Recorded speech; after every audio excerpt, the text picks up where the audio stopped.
Avui hem visitat amb la Ela les coves del Drac. Són una de les coves més importants de les Illes Balears. Se situen a la costa oriental de Mallorca. Aquestes coves constitueixen un dels principals atractius turístics de l'illa de Mallorca. Tenen un llac subterrani. La visita turística a la cova val 15 euros per persona adulta i dura una hora. Tots els visitants de les coves del Drac poden gaudir d'un concert dintre de l'última cova. També poden gaudir d'una ruta en barca.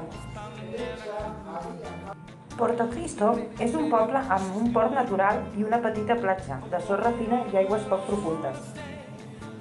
A Portocristo, a part de les coves del Drac, que estan a tocar del port, també hi ha les coves dels Ams. Es poden admirar estalactites i estalagmites, algunes que superen els 3 metres de llargada.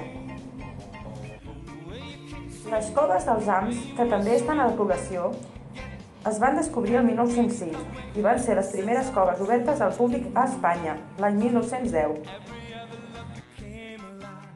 A l'acabar la visita i el concert, ens hem sentat a la barca per fer un petit passeig pel llac.